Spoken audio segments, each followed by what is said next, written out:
ആ നെറ്റ് ഞാൻ നിന്നോട് പറഞ്ഞ നെറ്റ് ആ കേരള വിഷനിൽ ഒട്ടത്താം. കേരള വിഷനല്ല, ഇപ്പൊ എയർടെലാന്നല്ലേ നമുക്ക് പണിയിരുന്നത്. എയർടെൽ ഞാൻ ചെയ്തല്ല, റീചാർജിന്റെ അല്ല, അന്തോന്റെ പേര് പറയണ്ടല്ലേ ലൈവില്. മോനോട് ഇഷ്യൂ ഉണ്ടെന്ന് തൊട്ട് വന്ന് ശരിയാക്കുന്നില്ല ഗൈസ്. ചത്താലും എയർടെലിന്റെ എയർ ഫൈബർ എടുക്കരുത്. ഞാൻ നിങ്ങൾക്ക് തരുന്നൊരു ഉപദേശം, മനസ്സിലാ? നിങ്ങൾ ആലോചിച്ച് നോക്കണം. ബാക്കി ഏതെങ്കിലും ഒരു കസ്റ്റമർ ആണെങ്കിൽ ഓക്കെ, ഞാൻ ഡെയിലി ലൈവ് ചെയ്യുന്ന ഒരു കസ്റ്റമർ ആണേ. എയർടെലിന്റെ എയർ ഫൈബർ വെച്ച് ഡെയിലി ലൈവ് ചെയ്യുന്ന ഒരു കസ്റ്റമർ ആണ്. ആ കസ്റ്റമറിനോട് ഒരു ഇത്തിരി ഇത് കാണിക്കണ്ടേ ഈ എയർടെലുകാര്? കാണിക്കണ്ടേ? അതില്ല മോനെ.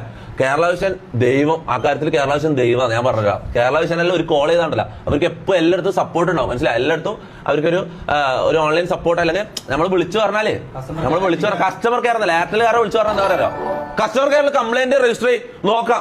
ഞാൻ അവന്റെ പേര് പറയാം, സുമീർ കേവൈ, അതാണ് അവന്റെ പേര്. ഓനെ ഞാൻ എപ്പം വിളിക്കും. ഓനാണ് എന്നെ ഫോഴ്സ് ചെയ്ത് വിടാം എയർടെൽ ഫൈബർ വെപ്പിച്ചത്. അത്ര അടിപൊളിയാന്ന് തൊട്ട്. എന്നിട്ട് എപ്പം നെറ്റ് കട്ടാവും. നെറ്റ് കട്ടാകുമ്പോൾ ഞാൻ അവനെ വിളിക്കും. അപ്പൊ അവൻ പറയും എയർടെൽ ഒരു കംപ്ലൈന്റ് ഫയൽ ചെയ്തിട്ട് 1 മാസം കഴിഞ്ഞിട്ട് സ്ട്രീം ചെയ്യാൻ. എനിക്ക് ഡെയിലി സ്ട്രീം ചെയ്യണടാ മോനെ. ആ കാര്യത്തിലുള്ള മോനെ കേരള വിഷൻ ഗോഡ്. കാര്യം പറ, വിളിച്ച അപ്പം വീട്ടിലേക്ക് വരും. കാര്യം അങ്ങനെയുണ്ടോ? ചാനലല്ല ഞാൻ പറയുന്നത്, wifi, Kerala vision wifi trustable 100%. Promotion എന്നാ കേരള വിഷൻ ഗവൺമെന്റിന്റെ ആടാ, അതിന് ഞാൻ പ്രൊമോഷൻ ചെയ്യുന്നത്. എനിക്ക് ഭ്രാന്തുണ്ടാവും.